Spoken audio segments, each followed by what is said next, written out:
జై బాపు, జై భీమ్, జై సంవిధాన్.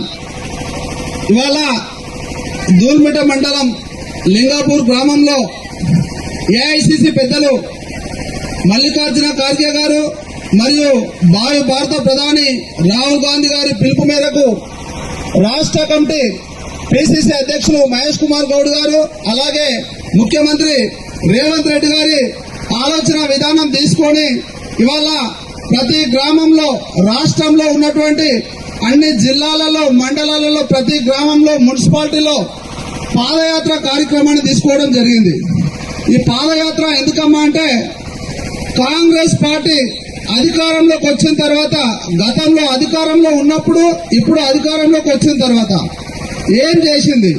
గత ప్రభుత్వాలు రాజ్యాంగానికి కట్టుబడి పాలించకుండా, ప్రజల అభిష్టాన్ని, ప్రజల మనోభావాలను గౌరవించకుండా ఎట్లా అయితే రాజరిక పోకడతో, ఒక దురపోకడతో పాలించి రాష్ట్ర ఆర్థిక వ్యవస్థను, విద్యా వ్యవస్థను కుంటుపడే విధంగా చేసిన తరుణంలో ఇవాళ మన పార్టీ, కాంగ్రెస్ పార్టీ, మీరందరూ మద్దతు ఇచ్చి, మీరందరూ ఓట్లేసి ఆశీర్వదించి మన రాష్ట్రంలో కాంగ్రెస్ పార్టీ అధికారంలోకి తీసుకొచ్చినందుకు ఈ సందర్భంగా ప్రతి ఒక్కరికి పేరు పేరున నమస్కారాలు తెలియజేస్తూ, అలాగే గత 10 సంవత్సరాలలో మన స్కూళ్లలో చదువు చెప్పే బడిపంతులు ఎవరైతే ఉన్నారో కేసీఆర్ ప్రభుత్వంలో ఒక టీచర్ను కూడా వేయలేదమ్మా. కొత్త టీచర్ను ఒక్కరిని కూడా ఈ 10 ఏళ్లలో కేసీఆర్ ఒక డిఎస్సీ వేసి టీచర్ను నియమించలేదు.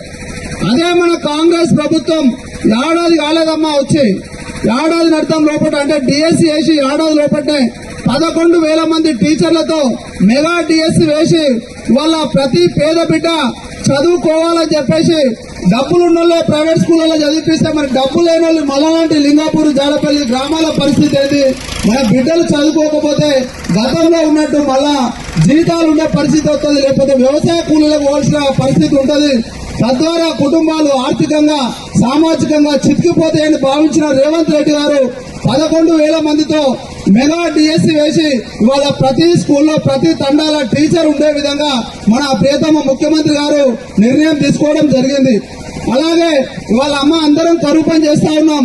ఆ కరువు పని ఎవరు తెచ్చారో కూడా మీకు తెలుసు. శ్రీమతి సోనియా గాంధీ గారు గ్రామాల నుంచి పట్టణాలకు వలస వెళ్తురు, భీమండి వెళ్తురు, సోలాపూర్ వెళ్తురు, బొంబాయి, హైదరాబాద్ వెళ్తురు.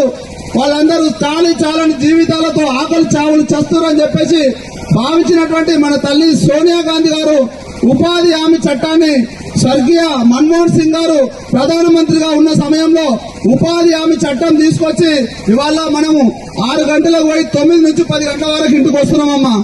307 రూపాయలు మన కొలతల ప్రకారం కనుక పనిచేస్తే 307 రూపాయలు మన ఊర్లోనే మన వ్యవసాయం చేసుకుంటూ, మన పిల్లల్ని చదివించుకుంటూ, మన పక్కలతో, కురపలతో, వాడగట్టలతో కలిసిమెలిసి వండుకుంటూ మనం నెలకు 700,000 రూపాయలు సంపాదించుకునే అవకాశం కల్పించిందంటే అది కాంగ్రెస్ పార్టీ ఆలోచన విధానం అని చెప్పేసి ఈ సందర్భంగా తెలియజేస్తా ఉన్నాము.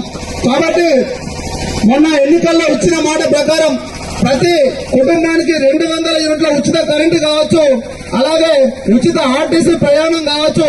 కాంగ్రెస్ పార్టీ అంటేనే పేదల, బడుగు బలహీన వర్గాల కోసం పనిచేసే ఏకైక పార్టీ మన కాంగ్రెస్ పార్టీ.